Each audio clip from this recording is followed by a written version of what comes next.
ఏపీలో వైసీపీని ఓడించి తప్పు చేశామని ప్రజలు బాధపడుతున్నారని అన్నారు. మాజీ మంత్రి రోజా వెల్లడించారు. జగన్ తన ప్రజాపాలనలో కులం మతం చూడలేదని అన్నారు. కేవలం పేదల సంక్షేమం కోసమే ఆరాటపడ్డారని అన్నారు. సంపద సృష్టిస్తానన్న సీఎం చంద్రబాబు నేడు అప్పుల మీద అప్పులు చేస్తున్నారు అంటూ మండిపడ్డారు. ప్రజలు మళ్లీ వైసీపీనే కావాలని కోరుకుంటున్నారని, త్వరలో జరిగే జమిలీ ఎన్నికల్లో జగన్ అధికారంలోకి రావడం ఖాయమని ఆమె ధీమా వ్యక్తం చేశారు. అలాగే మన ప్రియతమ ఎంపీ గురుమూర్తి గారికి, మనకి ఎప్పుడూ అండగా ఉంటూ మన నగిరి నియోజకవర్గానికి సపోర్ట్ చేసే తండ్రి సమానులు రెడ్డప్ప గారికి, ఇక్కడికి విచ్చేసిన వైఎస్ఆర్సీపీ కుటుంబ సభ్యులకి, పాత్రికేయులకి పేరు పేరున అందరికీ హృదయపూర్వకంగా కృతజ్ఞతలు తెలియజేసుకుంటున్నాను. సో మన ప్రభుత్వం మనం ఎలా చేశాం, ప్రజలు ఎలా ఆదుకున్నాం అనేది మీ అందరికీ కూడా తెలుసు. కానీ ఇక్కడ మనం తప్పు చేసి ఓడిపోలేదు. కూటమి ప్రభుత్వం తప్పుడు ప్రచారం వల్ల ఈరోజు మనం ఓడిపోయాం. 6 నెలల ముందు ఏర్పడిన కూటమి ప్రభుత్వం 6 నెలల్లోనే ఆలీబాబా అరడజను దొంగల ప్రభుత్వం లాగా గమనిస్తున్నారు. ఎన్నికల ముందేమో అరచేతిలో వైకుంఠం చూపించారు కూటమి ప్రభుత్వం వాళ్ళు, అది చేస్తాం ఇది చేస్తామని. కానీ 6 నెలలకే నరకం చూపిస్తున్నారు ఆంధ్రప్రదేశ్ ప్రజలకి. ఈరోజు ఎక్కడికి వెళ్ళిన రాష్ట్రంలో జగనన్నని ఓడించుకొని తప్పు చేశామని ప్రతి ఒక్కరూ కూడా పశ్చాత్తాపడుతున్నారు, బాధపడుతున్నారు. ఎందుకంటే జగనన్న ఈ రాష్ట్రంలో కులం చూడలేదు, మతం చూడలేదు, పార్టీ చూడలేదు. పేద ప్రజలు బాగుండాలనుకున్నాడు. ఆ ప్రజల సంక్షేమం కోసమే 5 సంవత్సరాలు ఆయన కష్టపడి పనిచేసి తానిచ్చిన ప్రతి వాగ్దానాన్ని నెరవేర్చుకునే కాకుండా ఇవ్వని అనేక వాగ్దానాన్ని నెరవేర్చుకో కూడా ఈరోజు మీరందరే కాదు, కూటమి ప్రభుత్వ ఓటర్లు కూడా గమనిస్తున్నారు. ఆ జగన్ బాబు ఉండేటప్పుడు మాకు అమ్మఒడి వచ్చేది, చేయూత వచ్చేది, విద్యా దీవెన వచ్చేది, రైతు భరోసా వచ్చేది, ఏమీ రావడం లేదని ఈరోజు వాటిని ఏడుస్తున్న ప్రభుత్వం మన ప్రభుత్వం ఎప్పుడు వస్తుందా, మళ్ళీ జమిలీ ఎన్నికలు ఎంత తొందరగా వస్తాయని గమనించాలి.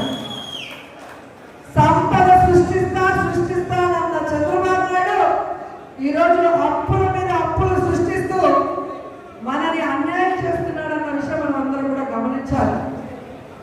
ఈరోజు వైఎస్ఆర్సీపీ నాయకులకి, కార్యకర్తలకి కోరుకునేది నేను ఒక్కటే, మనం నిరుత్సాహపడవలసిన లేదు. ప్రజలు మనతో ఉన్నారు, మన ప్రభుత్వం రావాలని బలంగా కోరుకుంటున్నారు. మన నాయకుడు చెప్పినట్టుగా ఆ ప్రజల సంక్షేమం కోసం ఇన్ని రోజులు పనిచేశాం. ఈరోజు ఈ ప్రభుత్వం చేస్తున్న ప్రజా వ్యతిరేక విధానాన్ని తిప్పికొట్టే విధంగా ఆ ప్రజలకి అండగా తెలియజేసుకుంటున్నాం. ఎందుకంటే చంద్రబాబు నాయుడు ప్రభుత్వం యువతను మోసం చేసింది, మహిళల్ని మోసం చేసింది, విద్యార్థుల్ని మోసం చేసింది, ఈరోజు ఉద్యోగస్తుల్ని కూడా మోసం చేసింది. కాబట్టి అలాంటి ప్రభుత్వానికి బుద్ధి చెప్పాల్సిన బాధ్యత ప్రజాపక్షం పార్టీ అయిన వైఎస్ఆర్సీపీకి మాత్రమే ఉందని కూడా ఈ సందర్భంగా అందరికీ కూడా తెలియజేసుకుంటున్నాను. ఎందుకంటే మీరందరూ కూడా ఎన్నికల ప్రచారంలో చూశారు, మనం చేసుకున్న చెప్పుకోవాలంటే చాలా ఉంటుంది. కానీ వాళ్ళు ఇంతే కాబట్టి నీకు 18, నీకు 18, నీకు 15, నీకు 45 పచ్చ షర్ట్లు వేసుకొని వచ్చి చెప్పారు, పచ్చ చీరలు కట్టుకొని వచ్చి చెప్పారు. ఈరోజు చెవులో పూలు పెట్టారు. సో మహిళలంతా కూడా ఒక కూటమిగా ఏర్పడి ఈ కూటమి ప్రభుత్వాన్ని కూటమి వేల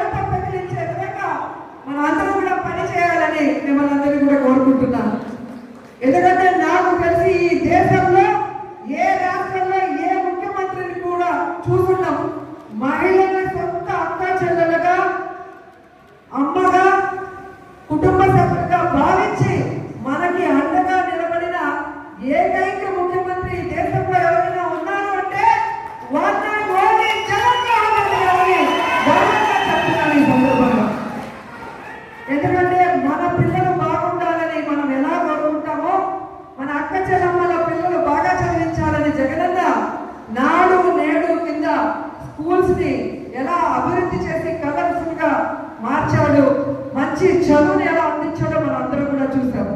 కానీ ఈ కూటమి ప్రభుత్వంలో ఎక్కడ చూసినా వైన్ షాపుల్ని కలర్ఫుల్ గా డెకరేట్ చేశారు, వీధికి ఒక బెడ్ షాపులు పెట్టి పేదవాడు సంపాదించిన డబ్బుని ఎలా పీల్చి పిప్పి చేస్తున్నాడో మనం అందరం కూడా చూస్తున్నాం. వీటన్నిటికీ కూడా ఫుల్ స్టాప్ పెట్టాలని కూడా చెప్తున్నాం. ఎందుకంటే జగనన్న ఉన్నప్పుడు విద్యార్థిప్రదేశ్ గా మారిన రాష్ట్రాన్ని చంద్రబాబు నాయుడు ప్రభుత్వం మధ్యాంధ్రప్రదేశ్ గా మారుస్తుంది. ఇది మంచిది కాదని కూడా ఈ సందర్భంగా తెలియజేసుకుంటున్నారు. అలాగే ఉద్యోగస్తులు చూశారు, ఎగిరి ఎగిరి పట్టారు. మన ప్రభుత్వాన్ని దించినంత వరకు కంగణం కట్టుకొని పనిచేశారు.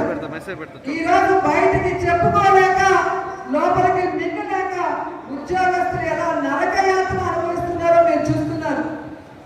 జగనన్న చేయండి ఎవరు చేయలేరు, చేయగలిగింది అన్నీ కూడా జగనన్న చేసి చూపించారు. అలాంటి మంచి మనిషిని, అలాంటి మంచి నాయకుడిని, అలాంటి వ్యక్తిని మనం కాపాడుకొని మళ్ళీ ముఖ్యమంత్రి చేసేంత వరకు మనం ఈ ప్రజా వ్యతిరేక ప్రభుత్వాన్ని తరిమి కొట్టేంత వరకు పనిచేయాలని కూడా అందరినీ కూడా కోరుకుంటున్నాను. ఈరోజు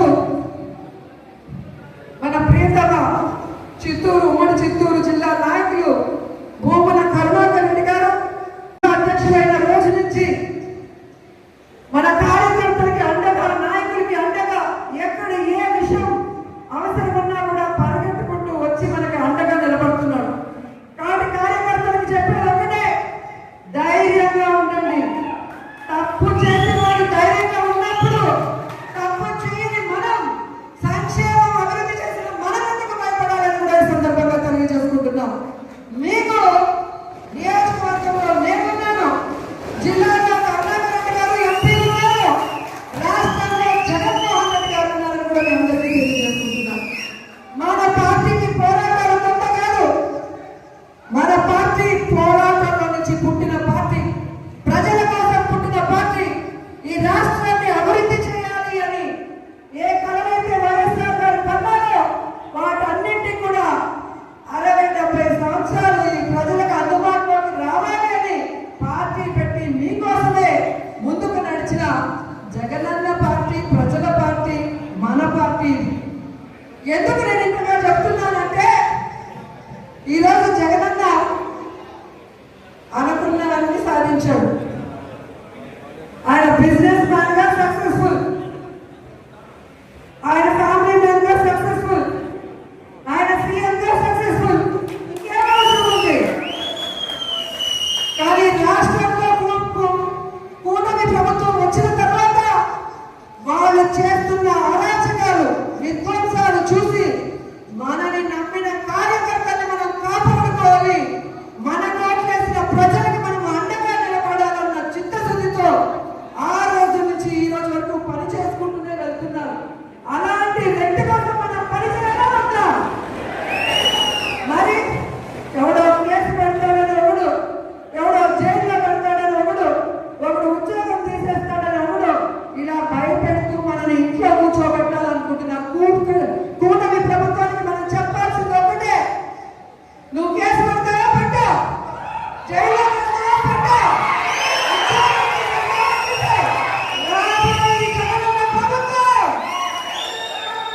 కేసులు పెట్టిన వాళ్ళకి, విధ్వంసాలు సృష్టించిన వాళ్ళకి వడ్డీతో సహా ఇచ్చేస్తాం. ఉద్యోగాలు పోయిన వాళ్ళందరికీ కూడా గుడ్ బుక్ లో పేరు వేసి వాళ్ళకు ఉద్యోగాలు వస్తాయి. ఎవరైతే ప్రభుత్వంలో ఇబ్బంది పడ్డారో ఆ ఇబ్బందుల నుంచి వాళ్ళకి బయటపడేసి వాళ్ళకి ఫస్ట్ ప్రయారిటీ ఇస్తామని కూడా ఈ సందర్భంగా తెలియజేసుకుంటున్నాం. ఇప్పటికే జగన్మోహన్ రెడ్డి గారు ప్రకటించిన విధంగా రైతులకి అండగా రాష్ట్ర వ్యాప్తంగా మొన్ననే పోరాటం జరిగింది. రేపు ఈ విద్యుత్ బిల్లుల పెంప మీద రాష్ట్ర వ్యాప్తంగా నియోజకాల వారీగా ఉద్యమం జరుగుతుంది.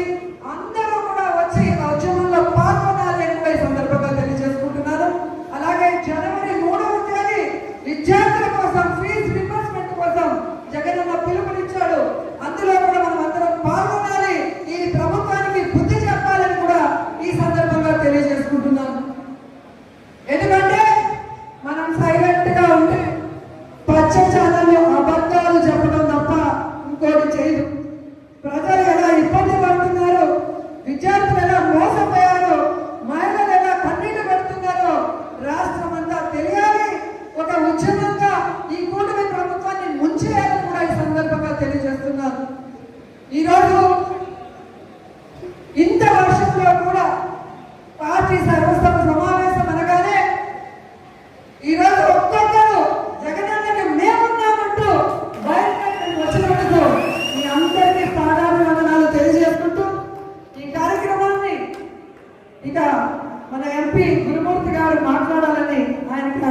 తెలియజేసుకున్నాను.